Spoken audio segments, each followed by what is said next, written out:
Nabil Kitab Jatra 2077 Celebrating the Power of Words. यही माघ 17 देखि 23 गतेसम्म. Title sponsor Nabil Bank Limited. Together ahead in association with Nepal Telecom. राष्ट्रको संचार. Powered by Nepal Bank Limited. Powered by E-Seva. Endorsed by Nepal Telecommunication Authority. Knowledge partner ACCA. Think ahead. Airlines partner Nepal Airlines Corporation. Driven by Volkswagen. Mobile partner Nokia. Broadcasting partner AP1 HD Television. Supported by Rianda Bees Serve. The Business Advisors. Jyoti Vikas Bank Limited. Phoenix College of Management. Universal Engineering and Science College. Jalpa Freshwater. Bharosha Print. Rashtriya Sahakari Bank Limited. Take Care Softwares. Kayo Creative Studio. Nepal College of Information Technology. Floral Events. Arthasarokar.com. Ashirvad Paints. Organized by Kitab Yatra Foundation. Brought to you by KitabYatra.com. Nepal's largest online bookstore. नमस्कार. किताब जात्राको आजको अर्को श्रृङ्खलामा यहाँहरू सम्पूर्णलाई पुनः हार्दिक स्वागत अनि अभिवादन गर्न चाहन्छु. हरेक दिन नयाँ नयाँ सेसनका साथ हामी हाम्रा दर्शकहरूलाई बौद्धिक खुराकहरू पस्किरहेका छौँ. यो श्रृङ्खला आज पनि जारी रहनेछ. AP1 टेलिभिजनबाट हामीलाई हेरिरहनु भएको छ भने किताब यात्रा एप डाउनलोड गरेर पनि यो कार्यक्रम हेर्न र सुन्न तपाईँले सक्नुहुनेछ. आजको सत्रको शीर्षक रहेको छ महको अक्षर यात्रा. मह भन्ने बित्तिकै एउटा रोमाञ्चक तस्बिर हाम्रो मानसपटलमा जन्मिन्छ. मानिस बाध्यताले रुन्छ होला, परिस्थितिले हामीलाई रुवाउँछ, तर हाँस्छ ऊ स्वच्छन्दतामा, स्वतस्फूर्त. अनि मानिसको त्यो स्वतस्फूर्त आउने भावना उजागर गर्न एउटा ठुलो कला चाहिन्छ होला. यस्तै यस्तै कलाको सम्मान पनि अबको हाम्रो सेसनमा हामी गर्नेछौँ. नेपाली रङ्गमञ्च, टेलिसिरियलदेखि सिनेमासम्ममा मह जोडीको एउटा अलग्गै र उँचो पहिचान छ. अहिले हास्यव्यङ्ग विधा व्यावसायिक र सम्मानित बन्नुमा यो जोडीको योगदान पनि विशिष्ट छ. यो जोडीको कला यात्रामा पनि अक्षरको निकै ठुलो भूमिका रहेको हामीले पाएका छौँ. कला जीवनको उर्वर समयमा यो जोडीले अक्षरलाई अभिनयमा बदल्न धेरै नै मेहनत गरेको थियो. त्यो समयमा त्यसको फल नेपाली कला क्षेत्रले अहिलेसम्म पनि चाखिरहेको छ. पछिल्लो समय अभिनयलाई अक्षरमा बदलेर उम्दा लेखकको परिचय पनि यो जोडीले बनाइसकेको छ. यो जोडीको अक्षर यात्रा खोतल्दै हुनुहुन्छ हास्यव्यङ्ग क्षेत्रका सुपरिचित व्यक्तित्व मनोज गजरेलले.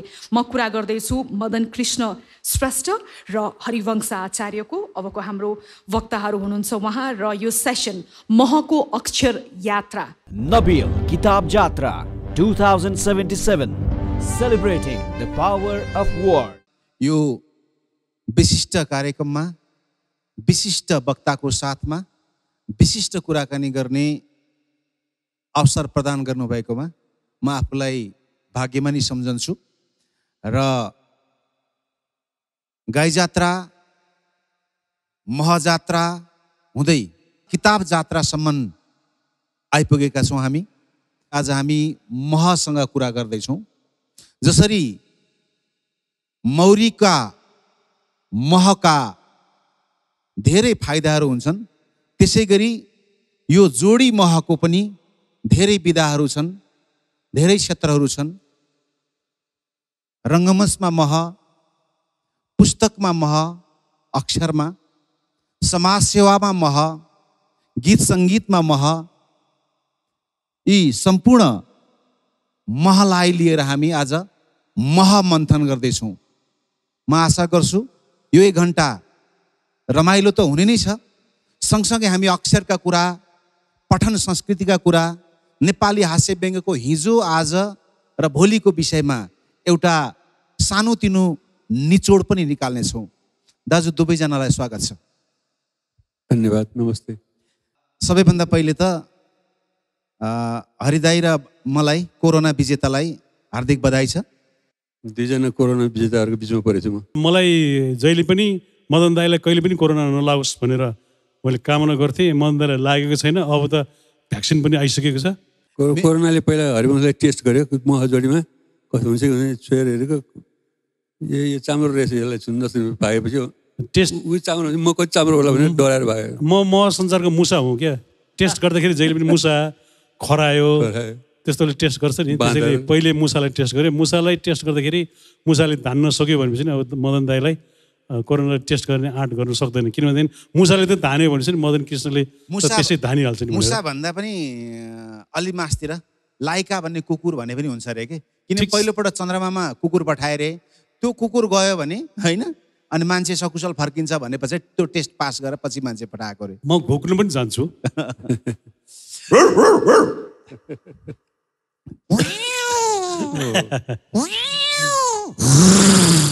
ओके चिडियाघरमा पैसा तर तपाईँ र म त मिल्छौँ नि तपाईँ बिरालो हुनुभयो म कुकुर भएँ तपाईँ नि कुकुर र बिरालो जुन ठाउँमा मिलेर बस्न सक्छ नि त्यो जस्तो ठुलो लक्षण केही पनि हुँदैन रे त्यसैले तपाईँ बिरालो हुनुभयो म कुकुर भएँ फेरि तपाईँले एकचोटि बिरालो कराउनुहोस् त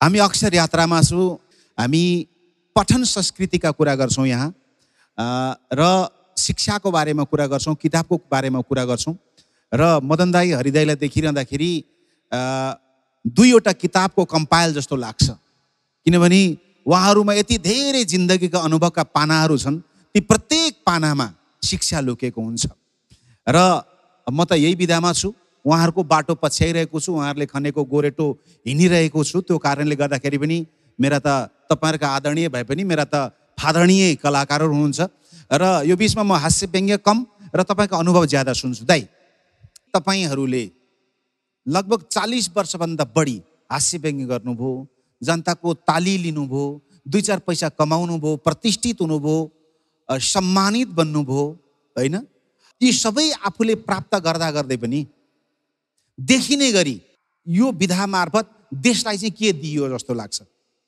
देशलाई दिनु देशबाट धेरै लिएको छु यो देशको माटोमा जन्मन पायो हुर्किन पायो नेपाली समाजमा हुर्किन पायो नेपालीहरूको माया पायो संसार घुम्न पायो जताततै गए पनि त्यतिकै राम्रो सद्भाव पायो त्योभन्दा बढी अरू के चाहियो देशलाई दिने भनेको सबैले आफ्नो पक्षबाट आफ्नो तर्फबाट जे सकिन्छ त्यो दिने हो किसानहरूले पनि देश चलाइरहेको हुन्छ किसानले खेती गरेर देशलाई दिइरहेको हुन्छ चालकहरूले एक ठाउँबाट अर्को ठाउँमा यात्रुहरूलाई पुर्याएर देशलाई सहयोग गरिरहेको हुन्छ डक्टरहरूले बिरामीको उपचार गरेर देशलाई दिइरहेको हुन्छ सहयोग गरिदिरहेको हुन्छ इन्जिनियरहरूले निर्माण गरिरहेको हुन्छ शिक्षकहरूले पढाएर त्यस्तै त्यस्तै वकिलहरूले लडेकोलाई मिलाएर अथवा अन्याय परेकोलाई न्याय दिने प्रयास गरिरहेको हुन्छ त्यो कलाकारहरूले पनि मनोरञ्जन अत्यन्त आवश्यक मानिसको लागि चाहिन्छ हामी बच्चैदेखि नै मनोरञ्जन चाहेको हुन्छ हामीले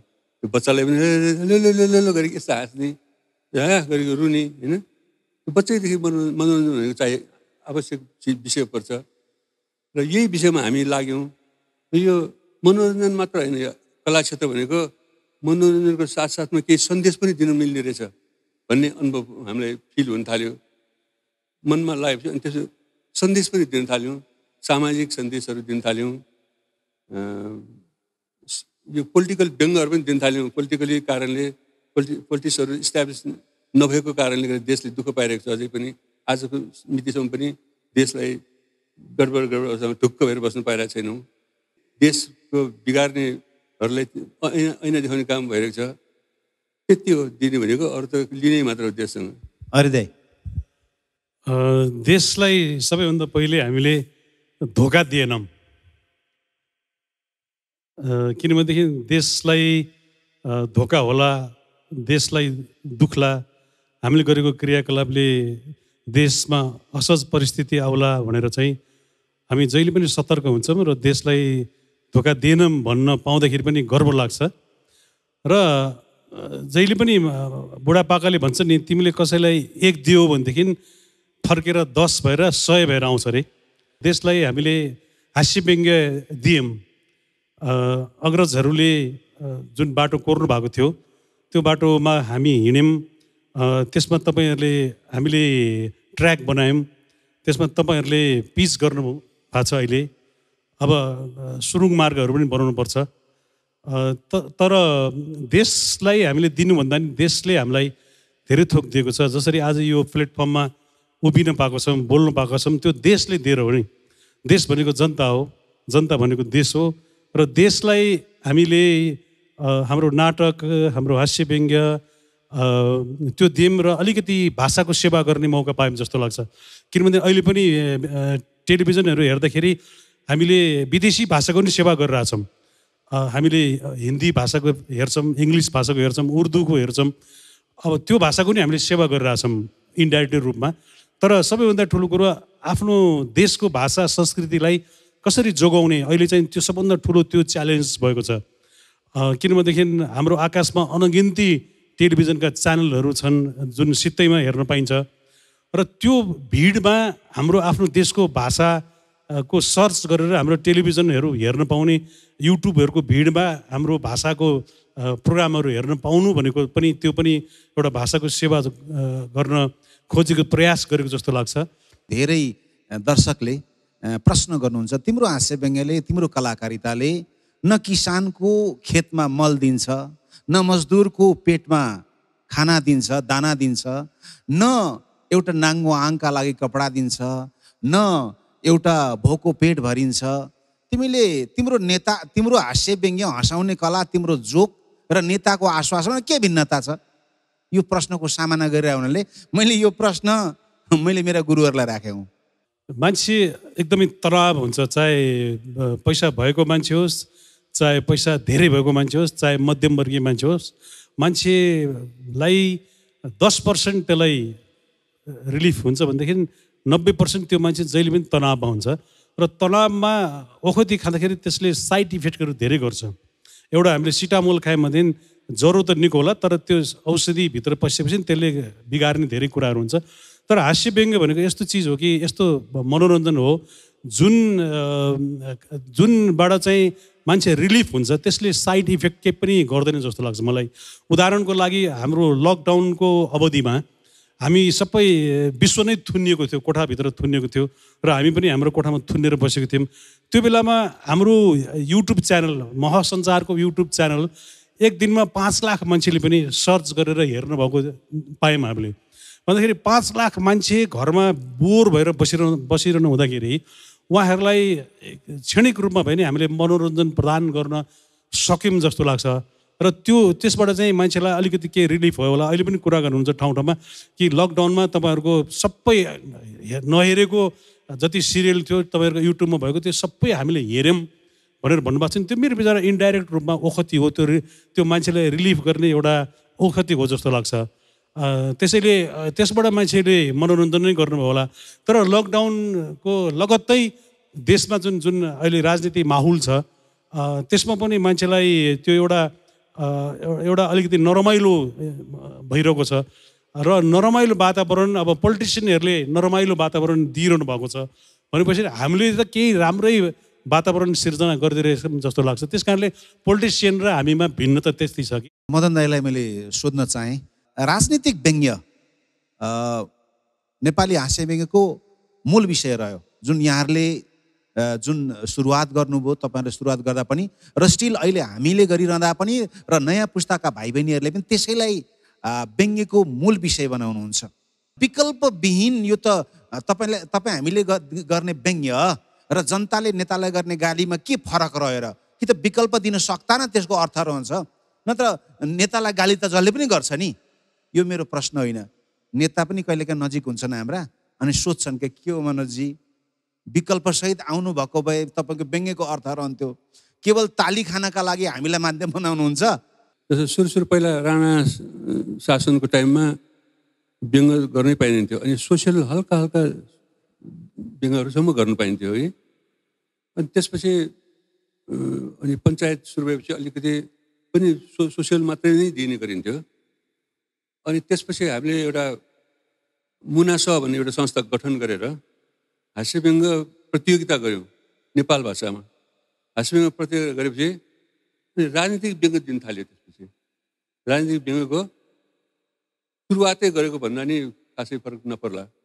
राजनीतिक व्यङ्ग्य त्यो नेपाल भाषामा गरिएको हुनाले त्यति कडा हुन सकेन। त्यसबेला त्यो उताबाट दरबारबाट के अञ्चलाधीश कार्यालयबाट त्यहाँ चेक गर्न पठाउँथ्यो। चेक गर्न पठाउने बेलामा त्यो नेपाल भाषाबाट त्यो भाषा बुझ्नेहरूलाई नै पठाउँथ्यो, बुझेकोलाई पठाउँथ्यो, उनीहरूले चाहिँ कुरा लगाइदिने थिए। त्यो बेलामा हामीले क्राप झ्याप गर्थ्यो होला, सुन्थ्यो होला। अब त्यसरी हामी बच्यौँ। पोलिटिकल व्यङ्ग्य चाहिँ सुरु भयो। त्यसपछि त्यो प्रोग्रामले हामीले सत्यमोहन जोशीज्यू त्यसबेला तत्कालीन सदस्य सचिव हुनुहुन्थ्यो, अनि उहाँले एक दिन उद्घाटन गर्नु बोलायौँ हामीले। उद्घाटन गर्नु बोलाउँदाखेरि त्यो प्रोग्राम हेरेर उहाँ एकदमै एक्साइटेड हुनुभयो। ओहो, यो प्रोग्राम त गजब राम्रो छ, यसलाई त राष्ट्रिय रूपमा अगाडि बढाउनुपर्छ भनेर उहाँले अनि 2032 सालदेखि गाई जात्रा महोत्सव सुरु गर्नुभयो। त्यसमा पनि सुरुदेखि मैले पनि भाग लिएँ, हरिवंश पनि अर्को सालदेखि भाग लियो होइन। त्यहाँ पनि त्यो व्यङ्ग्य गर्दाखेरि धेरै कम गरेर व्यङ्ग्यलाई कन्ट्रोल गरिएको थियो। र त्यो देख्दाखेरि त्यो सत्यमोहन जोशीजीले पनि धेरै आपत परेको थियो। त्यहाँ दरबारबाट इन्क्वायरीहरू धेरै भएको थियो, अञ्चलाधीश कार्यालयबाट इन्क्वायरी भएको थियो। धेरै बल्ल बल्ल उहाँले मिलाएर गर्नुभयो, यो कल्चरल भनेर मिलाउनु भयो। त्यसरी हाँस्य व्यङ्ग्य चाहिँ त्यसरी सुरु गरेको हामीले। अब त हाँस्य व्यङ्ग्य पोलिटिकली त्यसपछि यति बढ्दै गयो। मनोरञ्जन मात्रै हो भने मनोरञ्जन मात्रै भन्नु पर्यो, व्यङ्ग्य हो यसले केही सुधारका लागि भने विकल्प पनि त दिनु पर्यो नि भन्ने त्यो वर्गको प्रश्न। विकल्प दिनु पर्यो होइन। पोलिटिसियनहरूले गरेको काममा उहाँहरूले गर्नुपर्ने जिम्मा भनेको उहाँहरूको। हामीले यसो गर्छौँ भनेर जनतालाई प्रतिज्ञा गरेर आएको थियो, गर्ने काम त उहाँहरूको नि सबभन्दा पहिले त होइन। त्यो नगरेको कारणले हामीले व्यङ्ग्य दिनु परिरह्यो।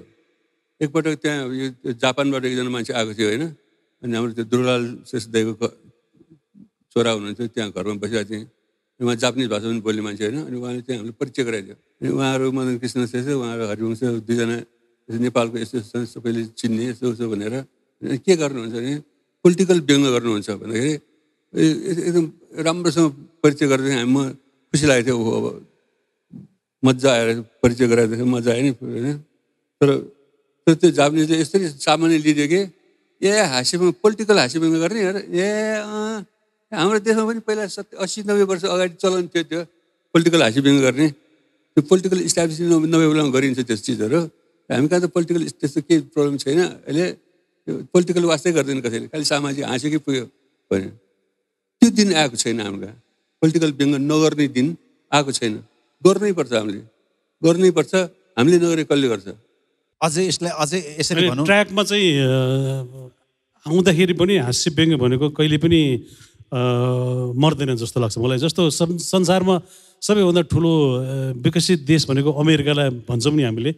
अमेरिकामा यो लास्टमा चाहिँ डोनाल्ड ट्रम्पको विषयमा यति धेरै हाँस्य व्यङ्ग्य भयो नि, त्यो कारणले गर्दाखेरि विकसित देशमा पनि हाँस्य व्यङ्ग्य हुन्छ र हाम्रो जस्तो देशमा चाहिँ आवश्यक पर्छ।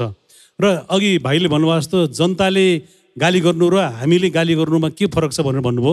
जनताले ठाडो भाषामा गाली गर्छन्, भित्ता पुग्ने गरेर गाली गर्छन्। हामीले चाहिँ पोलिटिसियनहरूलाई कलात्मक तरिकाले हामीले चाहिँ सन्देशहरू दिन खोज्छौँ।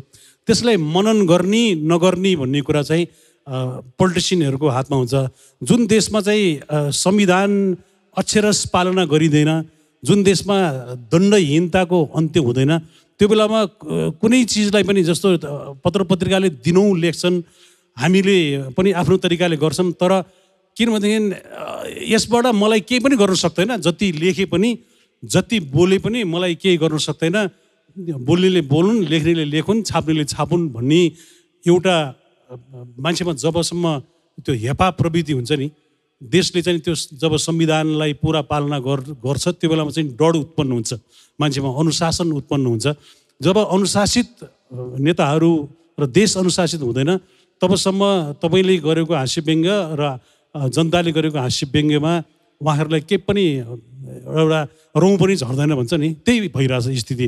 तर सधैँ त्यो स्थिति नहोला, कुनै दिनमा परिवर्तन होला, कुनै दिनमा खराब काम गर्ने मान्छेलाई जनताले, देशले, अदालतले, न्यायालयले चाहिँ दण्ड दियो भन्ने सुन्ने दिन पनि आउन सक्छ नि।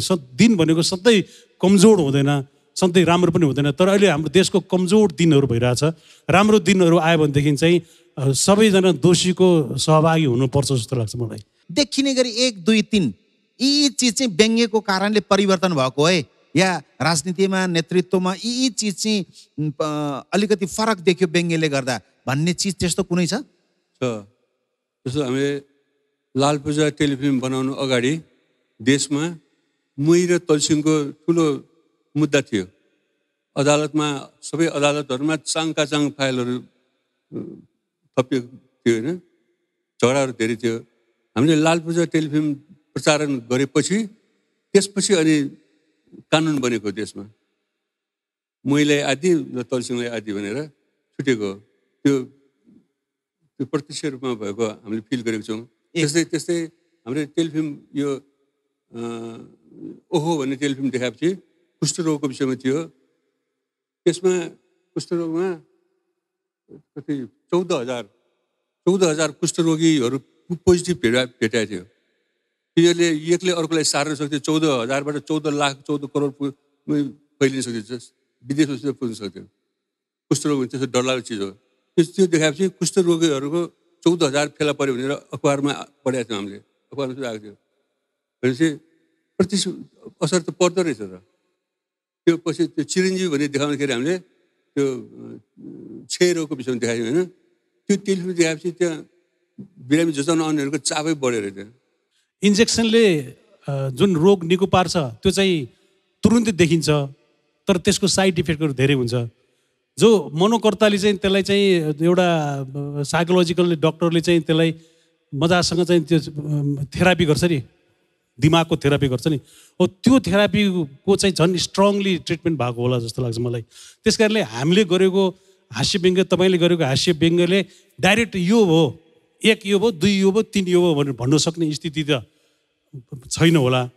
तर त्यसले चाहिँ मान्छेको दिमागमा लामो समयसम्म त्यसले चाहिँ केही न केही काम गरिरहेको होला। जस्तो 15 गते भन्ने चलचित्रमा हामीले चाहिँ एउटा के भने अन्तर्जातीय विवाहले चाहिँ देशमा एकता, राष्ट्रलाई चाहिँ एउटा मुठीमा कस्छ। त्यो बेलामा अझ पनि अहिले पहाडीय समुदायमा एउटा जातले अर्को जातसँग विवाह गर्ने भनेको एउटा कमन भइसक्यो, धेरै कमन भइसक्यो। तैपनि हामीले रिजनल वाइजमा जसरी तराईसँग वैवाहिक सम्बन्ध गाँच्नुपर्छ, हिमालसँग वैदेशिक सम्बन्ध गाँच्नुपर्छ, त्यो चिज चाहिँ कमन हुनुपर्छ। र त्यो चिजले चाहिँ देशमा एउटा चाहिँ राम्रो सन्देश जान्छ, राष्ट्र एकताको सन्देश जान्छ भनेर हामीले आजको झन्डै 35-40 वर्ष अगाडि बनाएको चलचित्र अहिले आएर चाहिँ त्यो राष्ट्रको लागि प्रभावकारी मेसेज थियो कि जस्तो लाग्छ मलाई। किनभने अहिले तराई, हामी मधेसी भन्छौँ, हामी पहाडी भन्छौँ, हामी हिमाली भन्छौँ।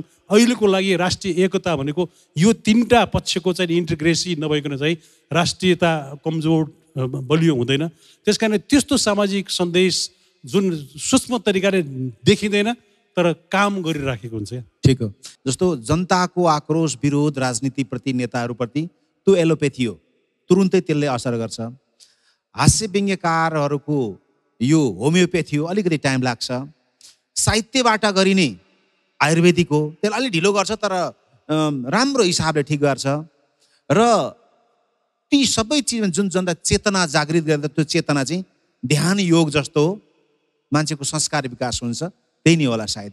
जब द्वन्द्व कालको समाधान भयो नि, त्यो बेलामा मदन बहादुर हरिबहादुर टेली सिरियल बनायौँ।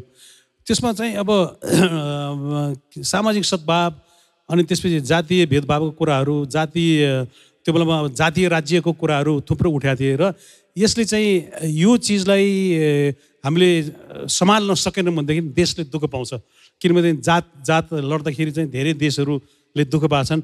र यो विषयमा चाहिँ हामीले राम्रोसँग सम्हालेर देशलाई अगाडि बढाउनुपर्छ भनेर हामीले 52 भागको सिरियल बनाएको थियौँ होइन।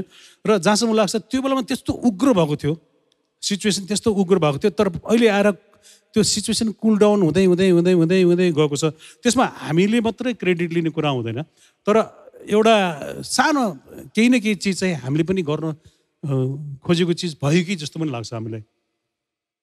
मदन दाई, मानवता आँखाले हेर्छु म, सबैलाई बराबर लाग्छ। पोलिटिक्सले चाहिँ नि, पोलिटिसियनहरूले त्यो मिलेर बसिरहेको जनतालाई छुट्याएर त नेवार, त बाहुन, त तामाङ, त मधेसी, त शेर्पा, त गुरुङ, यताउता भनेर पार्ट छुट्याइदिन्छ क्या, टुक्रा टुक्रा पारेर। अनि त्यो आफ्नो भोट ब्याङ्क ट्याक कुन चाहिँ खाने आफूले, भोट ब्याङ्क बनाएर हेर्छ, उनीहरूले त्यसमा फाइदा छ। तर हामीलाई त मिल्यो भने, जनतालाई त मिलेर बस्यो भने फाइदा हुन्छ। जातीयताको कारणले संसारमा कयौँ देशहरूमा लडाइँ भएर मारेको, एकले अर्कोलाई मारेको अझै पनि कति ठाउँमा भइरहेको छ होइन। जातीयताको त्यसो भएको छ। यो पोलिटिसियनले छुटाउने नै राम्रो भएन कि सबभन्दा। जस्तो पहिला पञ्चायत टाइममा भनौँ न, पञ्चायत टाइममा म नेवारहरूलाई विशेष गरी दोस्रो दर्जाको नागरिकको व्यवहार गरेको महसुस हुन्थ्यो मलाई आफैलाई पनि। हामीले नेवारी नाटकहरू देखाउँदाखेरि त्यो पोस्टर सुधा च्यातेर लाने, पुलिसले उठाएर लाने, त्यस्तो गर्थ्यो है। दोस्रो दर्जाको नागरिक जस्तो थियो। अब डेमोक्रेसी आएपछि हामीले त्यो नआओस् भनेर डेमोक्रेसीमा लाग्नुमा एउटा सानो एउटा कारण त्यो पनि थियो। डेमोक्रेसी आएपछि त अब समान रूपले हेर्ला नि भनेको। फेरि पोलिटिसियनहरू आफैले फेरि गरी के अरे यो चाहिँ जनजाति, यो चाहिँ न जनजाति, यो चाहिँ जनजाति, अर्को जनजाति र जनजातिमा छुट्याइदियो। त्यसो गर्दाखेरि त फेरि सेकेन्ड क्लास नागरिक जस्ताको तस्तै जनजाति हो। हामी त म त काठमाडौँमा जन्मेको मान्छे, देशको पनि राजधानीमा जन्मेको मान्छे, म त फर्स्ट क्लास नागरिक, सबै नागरिक समान हुँ म, फर्स्ट क्लास नागरिक हुँ। कहाँ त्यो जनजाति भने आदिवासी भन्ने ठिक छ, आदिवासी भन्यो भने फलान ठाउँको आदिवासी हो भनेर एउटा इज्जत हुन्छ। जनजाति भनेर छुट्याइदिँदाखेरि त त्यसमा फेरि अब खुसी भएर भयो, हामी जनजाति भनेर खुसी भएर बस्ने, उनीहरू चाहिँ त्यसमा मोज लिइरहने, त्यसले गर्दा छुट्टियो के, छुट्याउने काम अझै पनि भइरह्यो। त्यो हुनु हुँदैन। त्यो एउटै हामी सबै नेपाली एक हुनुपर्छ। त्यसमा भाषाले पनि अलिकति डिफ्रेन्ट गरिरहेको हुन्छ। हाम्रो यो भाषा यो, हामी यो भने त्यो भाषा पनि म 3टा भाषालाई ध्यान दिनुपर्छ भनेर भन्छु। म आफ्नो मातृभाषा अत्यन्त प्यारो हुन्छ, अत्यन्त व्यक्त गर्न, मनको कुरा व्यक्त गर्न पोख्न सजिलो भाषा हुन्छ मातृभाषा। मातृभाषालाई बिर्सन सकिँदैन। एउटा मातृभाषा, तर मातृभाषामा मात्र सीमित भयो भने आफ्नो भाषाभाषीहरूले मात्र चिन्छ आफूले, त्योभन्दा अरूले घोलमेल हुनु गाह्रो हुन्छ, चिन्न सकिँदैन हामी आर्टिस्टहरूलाई अझ। त्यसैले जुन भाषालाई राष्ट्रिय भाषा भनेर मान्यता दिएको छ त्यो भाषा पनि आफूले राम्रोसँग बोल्न सिक्नुपर्छ। त्यो एउटा त्यतिले पनि पुग्दैन। अहिले ग्लोबलाइजेसनको जमाना, संसार एक भइसक्यो, पृथ्वी एउटा हाम्रोसँग एउटा घर हो भनिरहेछन्। भनेपछि अन्तर्राष्ट्रिय भाषा जुन धेरैले बुझ्ने भाषा हो अङ्ग्रेजी भाषा, त्यो एउटा पनि सिक्यो भने संसारभरि भिज्न सकिन्छ। अब आफ्नो देशको मात्र एक हुने होइन, अब त संसारलाई एक बनाउनेतिर लाग्नुपर्छ हामीले। मानिसको अन्तर्राष्ट्रिय जाति हुनेछ भन्छन् नि, एकदम संसारलाई एक बनाउनुपर्छ। कहाँ टुक्रा टुक्रा पार्ने, टुक्रिएकोमा आनन्द लिइरहने समय हो र अहिले 21औं शताब्दीमा। अस्ति त्यो साइबर क्राइमको एउटा क्लासमा बसेको थियो हामी। सन् 2050सम्मको संसार जादुमय हुनेवाला छ। इलेक्ट्रिक कारहरू छ, इलेक्ट्रिक ट्रेनहरू, इलेक्ट्रिक ट्याक्सीहरू, उड्ने ट्याक्सीहरू, मङ्गल ग्रहमा बस्ती बस्छन् एकदम। हामी अहिले हृदयबाट बोल्दैथ्यौँ, अलिकति अनुहारमा ल्याउँ। चार्ली च्याप्लिनले कतै भन्नुभएको थियो अरे, मलाई पानीमा भिज्दै दौडिन मन लाग्छ ताकि दुनियाँले म रोएको नदेखोस्। भैरवरियाल बित्नुभयो, धेरै हँसाउने मान्छे, इभन लक्ष्मीप्रसाद देवकोटा साहित्यकार, उहाँ जाने बेलामा पनि उहाँको जीवन कथा बडो दर्दनाक दुःखद थियो। अनि यी हँसाउने मान्छेहरू विविध कारणले भित्र आफै चाहिँ रोइरहेको हुन्छ है भन्छन्। रुन त मान्छे अब सबभन्दा पहिले जन्मिना साथ रुन्छ क्या। किनभनेदेखि त्यो जन्मिना साथ रुन परेको कारण चाहिँ प्रकृतिले तैँले जीवनमा सबैभन्दा धेरै रुनुपर्छ, त्यसैले पहिले रुन सिक भन्छ अरे क्या। रुँदै जन्मिएको मान्छे हाँस्न सिके 6 महिनामा, हाँसोभन्दा आँसु जेठो होइन। अलिअलि हाँसो छ जीवनमा, आँसुको त मुहानै आँखामा होइन।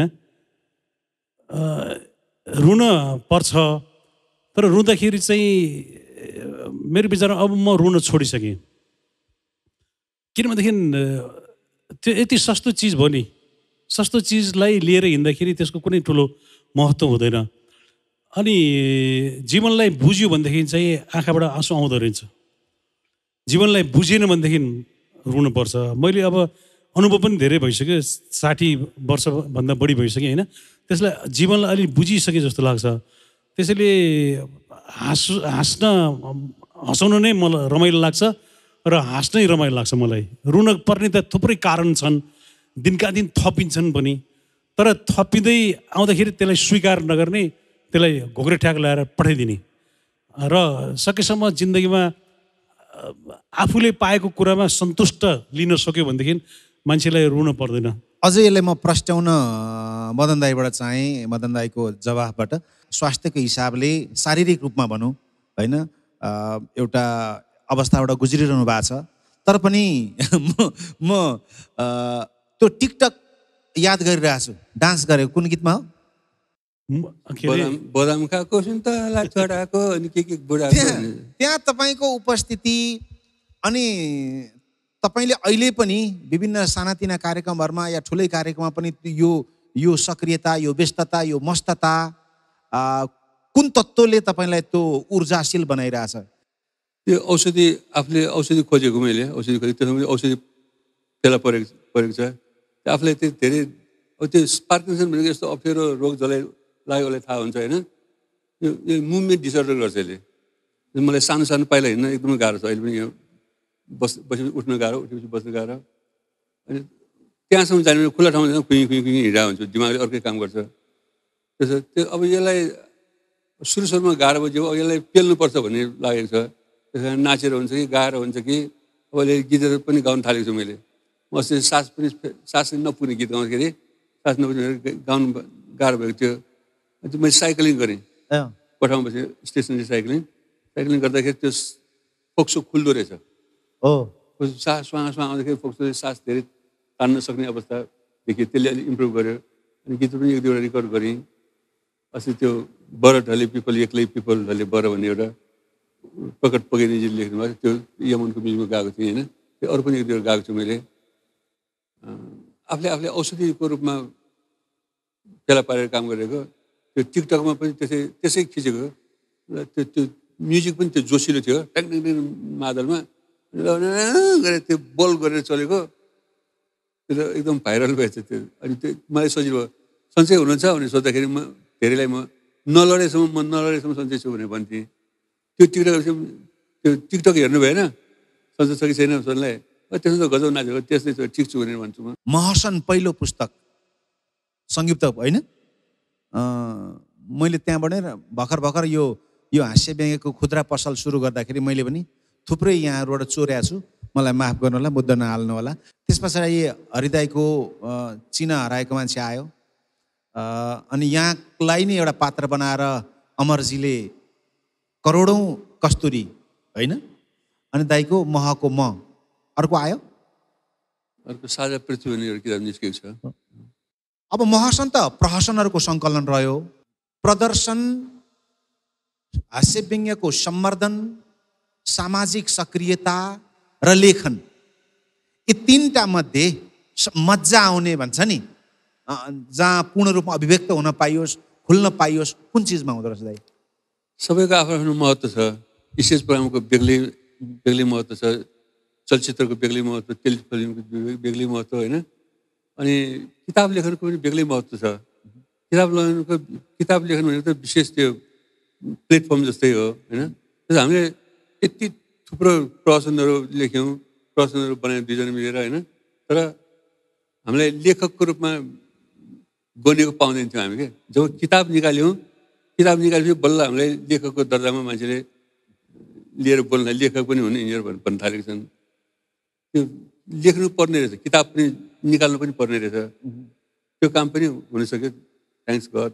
अबको युग भनेको डिजिटल युग हो। अब को मान्छेलाई पढ्न फुर्सद छ, हजारौँ पान्ना कसले पल्टाउँछ भन्ने खालको एउटा प्रवृत्ति छ। अर्को प्रवृत्ति यो एउटा लाइब्रेरी हो, सबैभन्दा बाँच्ने भनेको त किताबै हो। त्यस्तो हो के हो? दृश्यको पनि महत्त्व छ, श्रव्यको पनि महत्त्व होइन। तर किताब पढ्दाखेरिको स्वाद बेग्लै हुन्छ, मिठो हुन्छ। किताब पढ्दाखेरि भनेको जस्तो डिजिटल हेर्दाखेरि त्यो युट्युबमा उसमा पढ्दाखेरि आँखा खान्छ कि आँखा खान्छ। दादा किताब किन पढ्नुपर्छ? अनि हजुरलाई अघि मेरो पहिलो प्रश्न, योभन्दा अगाडिको प्रश्न पनि त्यहाँ जोडिएर आउँछ कि केमा मजा आयो? मलाई किताब देखेँ कि एकदमै रिस उठ्थ्यो पहिले। मलाई सबभन्दा मन नपर्ने के चिज भनेर सोधे पनि किताब भन्थेँ होला। सबभन्दा मन नपर्ने चिज के भन्ने अक्षर भन्थेँ होला। म गर्नु नपर्ने काम के भनेदेखि अक्षर भन्थेँ होला। किनभनेदेखि मलाई पढ्न पनि मन लाग्दैन थियो, लेख्न पनि मन लाग्दैन थियो। र मैले लेखेको कुरा चाहिँ के भन्थ्यो भनेदेखि कस्तो नराम्रो कागले छेरेको जस्तो अक्षर भन्थ्यो होइन। त्यो अक्षर र कागले छेरेको भन्ने चाहिँ मसँग धेरै मिल्छ जस्तो लाग्छ मलाई। मैले अहिले पनि लेख्छु, लेख्दाखेरि मेरो अक्षर यति राम्रो छैन कि म कहिलेकाहीँ आफूले लेखेको आफै बुझ्दिनँ। त्यो अक्षर पढ्नलाई अल्छी गरेर किताब पढ्नलाई अल्छी गरेको हुनाले मैले राम्रोसँग एसएलसी पास गर्न सकिनँ र टाइममा एसएलसी पास गर्न नसकेको हुनाले मलाई जागिर पनि नखाइकन नहुने यो स्थिति थियो र जागिर नखाइकन नहुने स्थिति भइसकेपछि के गर्नु पर्यो त भन्दाखेरि मैले काम खोज्दै खोज्दै खोज्दै रेडियो नेपालमा रेडियो ड्रामा खेल्ने काम पाएँ र राष्ट्रिय नाचघरमा नाटक खेल्ने काम पाएँ र त्यो काम मलाई अलिकति फाप्यो र हास्य व्यङ्ग्यमा मलाई आफू सुहाउँदो सुहाउँदो जस्तो लाग्यो र हास्य व्यङ्ग्य गर्नको लागि त सबैभन्दा पहिले के गर्नु पर्यो भन्दाखेरि हास्य व्यङ्ग्य लेख्नु पर्यो र मलाई सबभन्दा गर्न मन नलाग्ने काम अक्षर लेख्न मन नलाग्ने काम मैले लेख्न थालेँ र लेख्न थालिसकेपछि मलाई त्यो चिज एकदमै फाप्यो। मलाई फापिसकेपछि लेख्दै स्क्रिप्ट बनाउँदै गर्दाखेरि अनि त्यसपछि हास्य व्यङ्ग्य जति अगाडि बढ्यो उति मैले लेख्न थालेँ। त्यसपछि मदन दाईसँग सहकारी भइसकेपछि हाम्रो लेखाइको रफ्तार झन् बढ्न थाल्यो। हामीले जति हास्य व्यङ्ग्यहरू रङ्गमञ्चमा प्रस्तुत गऱ्यौँ, जति टेली चलचित्रहरूको निर्माण गऱ्यौँ, त्यो सबै पहिले लेख्ने हो, स्क्रिप्ट बनाउने हो। त्यो तपाईँलाई पनि थाहा छ, तपाईँले पनि लेख्नुहुन्छ र स्क्रिप्ट बनाउनु चाहिँ मलाई सबैभन्दा मन नपर्ने, गर्न मन नलाग्ने काम नै मेरो पेसा हुनु पुग्यो र अब त्यो चिज लेखेको चिजलाई चाहिँ किताब बनाउन मिल्ने रहेछ, किताब छाप्न मिल्ने रहेछ। जे चिज लेखिन्छ त्यो चिज किताब बन्दो रहेछ र महसन किताब हामीले लेखेको यमलोक, अंशबण्डा, प्यारालाइसिस, रद्दी टोकरी, कक फाइट, त्यो बेलामा जुन बेलामा हाम्रो एउटा अस्तित्व स्थापना भयो नेपालमा, त्यो बेलामा हामीले लेखेका कुराहरूलाई किताबको रूपमा साझा प्रकाशनले प्रकाशित गरेर किताब बनाइदियो। त्यसलाई भनेपछि अहिले भाइले भन्नुभयो कि त्यो किताब मैले पढेको छु भनेर, होइन? हाम्रो त्यो हास्य व्यङ्ग्यको एउटा दस्तावेज रह्यो र पछि गइसकेपछि अब हामीले भोगेका कुराहरू पनि किताब बन्न सक्छन् भन्ने कुरा मनन भइरहेको थियो र मलाई मेरो जिन्दगीमा मैले मेरो परिवारको एउटा सदस्य मेरो अर्धाङ्गीलाई जब मैले गुमाएँ त्यो बेलामा म विक्षिप्त अवस्थामा बसिरहेको बेलामा अनि हाम्रो डाक्टर रविन्द्र समीर डाक्टर साहबले चाहिँ तपाईँ किताब लेख्नुहोस् दाइ, तपाईँको अनुभवको किताब लेख्नुहोस् भन्नुभयो र मलाई परेको दुःख, त्यो बेलामा मैले भोगेका पीडाहरू अरूलाई सुनाउँदाखेरि तपाईँलाई जति दुःख परेको, तपाईँले भोग्नुभएको पीडा छ नि, त्यो तपाईँले मलाई भन्नुभयो भने तपाईँले भोगेको 90% पनि मैले 10% मात्रै मैले बुझ्छु, 90% बिचमा हराउँछ। त्यसपछि मैले भोगेका पीडाहरू मलाई कसलाई सुनाउँदै कसलाई रोउँदै हिँड्नु त भनेर चाहिँ रोउँदै हिँड्न पनि मन लाग्दो रहेछ, सुनाउन पनि मन लाग्ने रहेछ। त्यो सुनाउन मन लाग्ने चिज चाहिँ मैले अरूलाई सुनाउनु सट्टा, अरूको फुर्सद समय लिनु सट्टा मैले कागजमा सुनाउन थालेँ। मैले कागजलाई मेरो कलम रुन थाल्यो, मेरो अक्षर फुल्थ्यो कलम रोएर, मेरो आँखाबाट आउने आँसु कलमबाट निस्किन थाल्यो। भनेपछि मैले लेखेका कुराहरू मैले जचाउँदै हाम्रो डाक्टर साहबले चाहिँ ल यो विषय एकदम राम्रो बोधाइ, अझ लेख्नुहोस् भन्नु थाल्नु। त्यसपछि यी त भए पीडाका कुराहरू। अब दाइले भोग्नुभएको जिन्दगीका रमाइला कुराहरू पनि छन् नि। भनेपछि मेरो बाल्यावस्थामा त यति मैले मनोरञ्जन लिएँ नि आफ्नो किताब पढ्दाखेरि। म कस्तो मान्छे रहेछु, कस्तो उटुङ्गेको मान्छे रहेछु, म कामै नलाग्ने मान्छे रहेछु भनेपछि त्यो चिजले म अहिले पढ्दाखेरि मलाई शुद्ध हाँस उठ्छ। त्यो मेरो बाल्यकाल भनेपछि त्यो चिज एउटा मेरो दस्तावेज भयो र चिना हराएको मान्छे भन्ने जुन किताब एउटा भयो। र किताबको प्रभाव चाहिँ के हुँदो रहेछ भनेदेखि जसरी हामी कुनै एउटा बिहा भोजमा एउटा 1000-1200 मान्छे भेटेको जमघटमा हामी पुग्छौँ, त्यो बेलामा पहिले तपाईँको 15 गते हेरेँ, तपाईँको लाल पूर्जा हेरेँ, तपाईँको यो हेरेँ, तपाईँको यो सुने भन्ने हुन्थ्यो। र अहिले त्यो जमघटमा जाँदाखेरि मैले तपाईँको चिना हराएको मान्छे मैले पढेँ भनेर 90% मान्छेसँग कुरा हुँदाखेरि उहाँहरूले भन्ने कुरै त्यही हो। भनेपछि किताबको प्रभाव कुनै पनि स्टेजमा प्रस्तुत गरेको हास्य व्यङ्ग्य प्रहसनभन्दा, टेलिफिल्मभन्दा, फिचर फिल्मभन्दा कमको हुँदो रहेछ। र मान्छेले कमसेकम मेरो किताब 10 लाख मान्छेले पढ्यो भन्ने मैले अनुमान गरेको छु। किनभनेदेखि एउटा किताब एभरेजमा 10 जनाले पढ्नुहुन्छ अरे। भनेपछि 1 लाख प्रति किताब भनेको 10 लाख मान्छेले पढ्नुहुन्छ र सुन्ने अहिले जुन अब इलेक्ट्रोनिक मिडियाको नि कुरा भयो र ठाउँ ठाउँमा चाहिँ किताब चिना हराएको मान्छे वाचन गरेर सुन्नुहुन्छ। मदन दाईको किताब पनि वाचन भएको छ। त्यो वाचन गरेर सुनेको कुराहरू जोड्ने हो भनेदेखि करोड मान्छेले त्यो किताब सुन्नु भएको छ, पढ्नु भएको छ भनेपछि किताबको प्रभाव चाहिँ कुनै पनि माध्यमभन्दा कमको माध्यम हुँदो रहेछ। र किताब भनेको यस्तो सबैभन्दा मिल्ने साथी तिम्रो को हो भन्दाखेरि मेरो सबभन्दा मिल्ने साथी मदन दाई होला। मदन दाईलाई पनि मैले भनेको बेलामा प्राप्त गर्न सक्दिनँ, तर किताबलाई मैले सिरानमाथि राखेँ भनेदेखि त्यो मलाई चाहिएको बेलामा कुनै बेलामा निन्द्रा नलाग्ला, कुनै बेलामा मलाई अल्छी लाग्ला, त्यो बेलामा मेरो सबैभन्दा नजिकको साथी भनेको किताब हो। मैले चाहेको बेलामा पल्टाउन सक्छु, चाहेको बेलामा पढ्न सक्छु। किताब चिना हराएको मान्छे सँगसँगै अब मदन बहादुर हरिबहादुर भन्ने हामीले टेलिसिरियल गऱ्यौँ। टेलिसिरियल गरेपछि मलाई त्यो टेलिभिजनको सिरियल मात्रै बनाएर चित्तै बुझेन। त्यो यसो पढ्दाखेरि यसलाई किताबको रूपमा परिणत गर्न पाए हुन्थ्यो भन्ने कुरा।